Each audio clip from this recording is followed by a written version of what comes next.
April May महिना आला, सुट्ट्या लागल्या की सगळ्यांना एका गोष्टीची फार जास्ती आतुरता असते आणि तो म्हणजे कोकणातला आंबा. आता कोकणात नव्हे, महाराष्ट्रात नव्हे, भारतात नव्हे, तर पूर्ण जगात हा आंबा प्रसिद्ध आहे. पण ह्या आंब्याचा उगम होताना आपल्याला प्राचीन काळात त्याचे उल्लेख सापडतात. पण त्याहीपेक्षा अशा काही गोष्टी घडलेल्या आहेत ज्या गोष्टींमुळे हा आंबा बहरला. ह्याला एक जगविख्यात फळांचा राजा ही मान्यता प्राप्त झाली आणि त्याहीपेक्षा त्याच्या नावाची कथा ही फार इंटरेस्टिंग आहे. आज ही सगळी उत्तरं आपण या व्हिडिओमध्ये बघणार आहोत. नमस्कार, मी राधेय अँड वेलकम टू इतिहास मॅटर्स.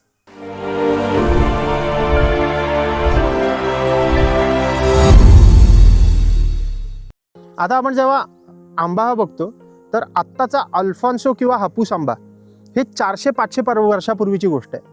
पण त्याच्या आधी आंबा नव्हता का?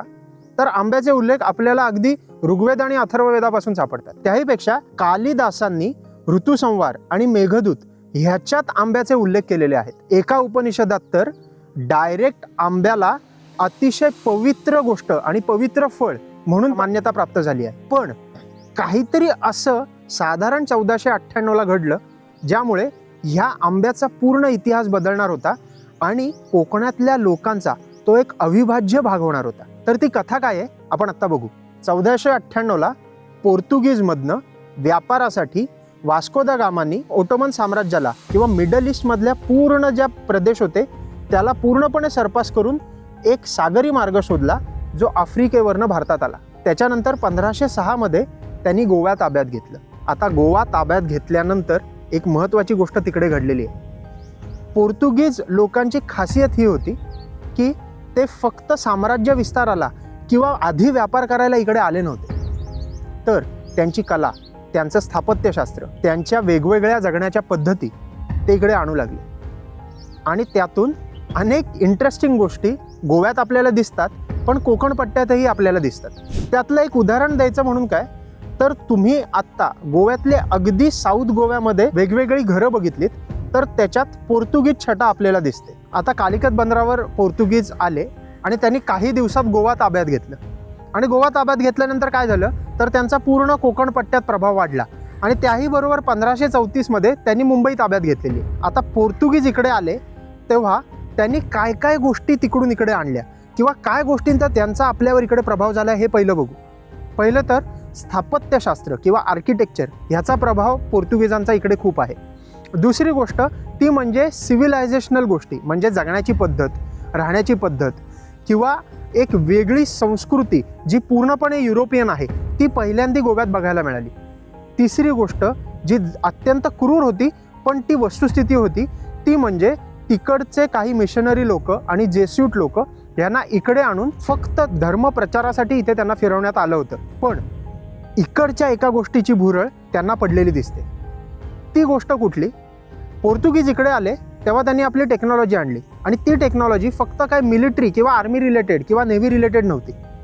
त्यांनी इकडे स्पेसिफिकली अशी लोकही आणलेली आहेत ज्यांनी फळांचा आणि फुलांचा अभ्यास केलेला आहे. आणि ती भुरळ पडणारी जी गोष्ट होती ती गोष्ट होती म्हणजे आंबा.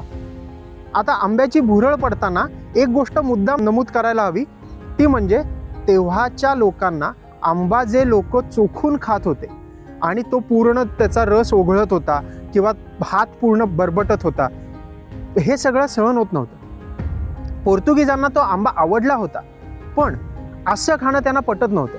ते अतिशय संस्कृतीहीन आणि आदी मानव जमातीतलं आहे असं त्यांना वाटत होतं. मग करायचं काय? तर असे उल्लेख डॉक्टर नेनेंनी त्यांच्या एका पुस्तकात केलेले आहेत की स्पेसिफिकली काही जेस्यूट लोक यांना इकडे बोलवून ग्राफ्टिंग टेक्निकने संकर करायची परवानगी देण्यात आली. आता ही ग्राफ्टिंग टेक्निक काय आहे तर काही वेगळ्या प्रकारची फळं, फुलं ह्यांच्या तिकडच्या फांद्या इकडे आणायच्या किंवा तिकडची झाडं इकडे आणायची आणि त्याचा ग्राफ्टिंग टेक्निकने इकडच्या झाडांची संकर घडवून आणायचं. त्यांना यश मिळालं ते आंब्या बाबतीत आणि त्याने काय झालं तर त्यांना आंब्याचा संकर करून एक वेगळ्या प्रकारची पद्धतीत निर्माण करायची क्षमता आली. आता ती काय होती तर तो जो टिपिकल एकदम मऊसर आणि ओघळणारा रस असलेला आंबा होता तो आंबा जाऊन आता आंब्याच्या अशा व्हरायटी यायला लागल्या की ज्याच्यात त्यांना प्रॉपर कट करून तो आंबा सर्व करता येईल. पुढच्या काही वर्षात असे उल्लेख आढळतात, साधारण 50 ते 100 वेगवेगळ्या प्रकारचे आंबे गोव्यात वेगवेगळ्या प्रकारे तयार करण्यात आले आणि त्याची नावंही वेगवेगळ्या लोकांनी दिली होती. आता आंब्याचा वेगळ्या प्रकारचा झाड तयार करणं, ते वाढवणं आणि त्याला आंबे आलेले खाणं ही एक वेगळ्या प्रकारची एक परंपराच झाली, एक वेगळी परंपराच झाली तेव्हा. पण कोकणात आल्यानंतर त्यांनी जेव्हा लागवड केली तेव्हा एक स्पेशल आंबा त्यांना मिळाला. आता हा कोकणातला जो आंबा आहे त्याची टेस्ट आणि त्याचं टेक्स्चर हे आधी कुठल्याही मिळालेल्या आंब्यासारखं नव्हतं आणि पोर्तुगीजांनी हा आंबा पूर्ण जगात नेला. आता पोर्तुगीजांसाठी हा आंबा एक व्यापाराचा भाग नव्हता, तर एक डिप्लोमसीचाही भाग होता. तो कसा, तर त्या काळात असे उल्लेख आहेत की पोर्तुगीज लोक ज्या ज्या लोकांना भेटायला जायचे, ज्या ज्या साम्राज्यांना भेटायचे, त्यांना मुद्दाम हा आंबा घेऊन जायचे. तेव्हाचे जे राजे होते, तेव्हाचे जे वेगवेगळे सम्राट होते, ह्यांना तो आंबा दिल्यानंतर त्याचा व्यापार पोर्तुगीजांशी खूप जास्ती प्रमाणात वाढत असे. 1792 सालचा एक छान उल्लेख आहे. विठ्ठलराव वालोईकर नावाचा पोर्तुगीजांचा ॲम्बेसेडर पुण्यात काम करत होता. त्याने पोर्तुगीजांना पत्र लिहिलंय आणि त्याने काय सांगितलंय, तर ह्या आंब्याच्या निर्यातीवर आणि आयातीवर कंट्रोल ठेवायला हवा, कारण पोर्तुगीजांसाठी हा फक्त एक व्यापाराचा भाग नसून डिप्लोमसीचा भाग आहे आणि त्यामुळे ह्या आंब्याला खूप जास्ती महत्त्व आहे. आता हा आंबा कोकणातच का वाढत होता ह्याचं एक्सप्लेनेशन तेव्हाच्या लोकांनी दिलं आहे. स्पेसिफिक हवी तशी रेड लॅटराईट सॉईल, दुसरी गोष्ट म्हणजे खारे वारे समुद्रातनं येणारे, आणि तिसरं म्हणजे वातावरण, एक दमट वातावरण जे अपेक्षित आहे. हा एक युनिक जो प्रकार आहे तिन्ही गोष्टींचा, तो फक्त रत्नागिरी आणि सिंधुदुर्ग एरियातच सापडत होता. आता इस्टाडिओ दा कंपनी नावाची जी पोर्तुगीजांची कंपनी होती, जी इथे राज्य करत होती, जशी ब्रिटिशांची ईस्ट इंडिया कंपनी आहे, त्याने खूप जास्ती प्रॉफिट्स मिळवले होते. कमर्शियल लेवलवर आंबा खूप जास्ती पुढे गेला होता. पण नंतर असे उल्लेख सापडतात की पेशव्यांमध्ये आणि पोर्तुगीजांमध्ये चढाओढ होती ह्या आंब्याच्या उत्पादनासाठी आणि पेशव्यांनी मुद्दाम काही कोकणातल्या लोकांना हा आंबा पिकवण्यासाठी पाठवलं होतं आणि ह्या आंब्याची पेशव्यांनी खूप जास्ती लागवड केलेली असे उल्लेख आहे. आता ही सगळी गोष्ट सांगितली ती ह्या आंब्याच्या कथाबद्दल, पण एका माणसाचा उल्लेख आपल्याला मुद्दाम इथे करायला हवा. जेव्हा कोव्या ताब्यात घेतलं तेव्हा ह्या माणसाचं नाव अग्रणीवर होतं. हा तेव्हाचा मेन ऑफिसर होता. त्याबरोबर इकडे जेस्यूट लोकांना असं आंब्याचं उत्पादन करा, अशा ग्राफ्टिंग टेक्निकने हे उत्पादन वाढवा असं सांगणारा हा व्यक्ती होता. त्याबरोबर गोव्याला पोर्तुगीजांचं साम्राज्य कायम अढळ राहावं ह्याच्यासाठी ज्यांनी पाया रचला तो हा माणूस. आता त्या माणसाचं नाव काय आहे? त्या माणसाचं नाव आहे अल्फोन्सो दे अल्बुकर्की. आता तुम्हाला लक्षात येईल ह्या माणसाच्या नावावरनं ह्या आंब्याला स्मृतिप्रित्यर्थ नाव देण्यात आलं, ते म्हणजे अल्फोन्सो मँगो.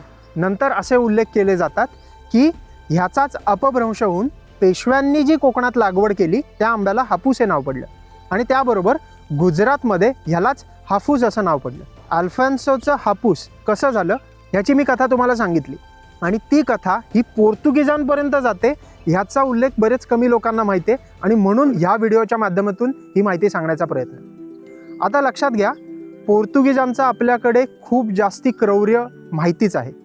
त्याबरोबर मुद्दाम धर्मांतरण करण्यासाठी त्याने जे क्रूर उपाय वापरले हे सगळ्यांना माहिती. पोर्तुगीजांचं शासन हे 1960 पर्यंत म्हणजे ब्रिटिशांपासून स्वातंत्र्य मिळाल्यानंतर पुढे 13 वर्ष होतं हेही सगळ्यांना ज्ञात.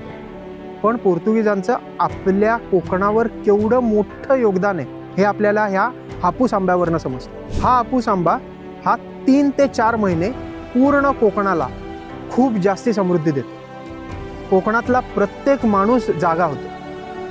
अनेक चाकरमानी मुंबईत काम करायला जात असताना कोकणात राहून कोकणासाठी आणि कोकणामध्ये व्यापार करावा ह्याचा कॉन्फिडन्स जर कुठल्या फळाने आपल्याला दिला असेल तर तो म्हणजे आंब्याने. त्यापेक्षा कोकणाचं नाव हे पूर्ण जगात पसरवण्याचं काम ह्या अल्फोन्सो मँगोने केले, ह्या हापूस आंब्याने केले. तुम्हाला जर अजून काही कथा ह्या आंब्याबद्दल माहीत असतील तर आम्हाला नक्की कळवा. त्याहीपेक्षा जास्ती अजूनही 3री असेल, 4थी असेल किंवा 5वी पिढीसुद्धा अनेक आंबा बागायतदारांमध्ये ह्या आंब्यामुळे टिकून आहे आणि ह्या आंब्यामुळे सुखशांतीचं आयुष्य जगत आहे हे आपल्याला दिसतं. तुम्हाला जर हा व्हिडिओ आवडला असेल तर लाईक करा, शेअर करा, सबस्क्राईब करा आणि अजिबात विसरू नका इतिहास मॅटर्स.